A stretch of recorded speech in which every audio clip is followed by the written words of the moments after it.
যার নাম হচ্ছে শ্রী চৈতন্য দেব। একটা বিগত সালে একটা খুব চমৎকার প্রশ্ন আছে, প্রশ্নটা হচ্ছে যে বাংলা সাহিত্যে একটি অক্ষরও লেখেননি, তারপরেও তার নামে সাহিত্য যুগ রয়েছে, তার নাম কি? তার নাম হচ্ছে শ্রী চৈতন্য দেব। তার তাহলে যাদের সাউন্ড সমস্যা একটু হচ্ছে তারা একটু ছোট আপনারা শোনা যাচ্ছে। আপনাদের ডিভাইসের মধ্যে একটু সমস্যা হচ্ছে, একটু খেয়াল করেন। তো আসেন, এখন এই শ্রী চৈতন্য দেবের নাম অনুসারে এখানে আমাদের তিনটা যুগ বিভাগ হয়েছে, মধ্যযুগকে তিনটা ভাগে ভাগ করা হয়েছে। এবার দেখেন আধুনিক যুগে আমরা চলে আসি। আধুনিক যুগকে আমরা জানি 1801 থেকে বর্তমান কাল পর্যন্ত আধুনিক যুগ। সেটা হচ্ছে মধ্যযুগকে তিনটা যুগে ভাগ করা হয়েছে, তিনটা ভাগে। হ্যাঁ, একটা হচ্ছে চৈতন্য পূর্ববর্তী যুগ, একটা হচ্ছে চৈতন্য যুগ, আর একটা হচ্ছে চৈতন্য পরবর্তী যুগ। এখন আমরা দেখতে পাচ্ছি চৈতন্য পূর্ববর্তী যুগ হচ্ছে 1201 সাল থেকে 1500 সাল পর্যন্ত, এই 300 বছর।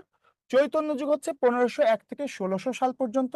চৈতন্য পরবর্তী যুগ হচ্ছে 1601 থেকে 1800 সাল পর্যন্ত। এখন এই চৈতন্য জিনিসটা কি? চৈতন্য হচ্ছেন একজন ব্যক্তি যার নাম হচ্ছে শ্রী চৈতন্য দেব। একটা বিগত সালে একটা খুব চমৎকার প্রশ্ন আছে, প্রশ্নটা হচ্ছে যে বাংলা সাহিত্যে একটি অক্ষরও লেখেননি, তারপরেও তার নামে সাহিত্য যুগ রয়েছে, তার নাম কি? তার নাম হচ্ছে শ্রী চৈতন্য দেব। ঠিক আছে, তো শ্রী চৈতন্য দেবের নামে কেন সাহিত্য যুগ আছে এটা আমরা পরবর্তীতে আলোচনা করব যখন আমাদের সেই টপিক আসবে। আচ্ছা, সাউন্ড সমস্যা একটু হচ্ছে তারা একটু ছোট আপনারা শোনা যাচ্ছে। আপনাদের ডিভাইসের মধ্যে একটু সমস্যা হচ্ছে, একটু খেয়াল করেন। তো আসেন, এখন এই শ্রী চৈতন্য দেবের নাম অনুসারে এখানে আমাদের তিনটা যুগ বিভাগ হয়েছে, মধ্যযুগকে তিনটা ভাগে ভাগ করা হয়েছে। এবার দেখেন আধুনিক যুগে আমরা চলে আসি। আধুনিক যুগকে আমরা জানি 1801 থেকে বর্তমান কাল পর্যন্ত আধুনিক যুগ। আধুনিক যুগকে কিন্তু আবার 4টি স্তরে ভাগ করা হয়। এর মধ্যে প্রথম 50 বছর অর্থাৎ 1801 থেকে 1850 সাল পর্যন্ত এটাকে ধরা হয় প্রস্তুতি পর্ব। পরবর্তী 50 বছর 1851 থেকে 1900 পর্যন্ত বিকাশ পর্ব। রবীন্দ্র যুগ, এটা কিন্তু খুব ইম্পর্টেন্ট, 1901 থেকে 1940 এটাকে বলে রবীন্দ্র যুগ, কারণ ওই সময়টাতে রবীন্দ্র বলয় ছিল একটা।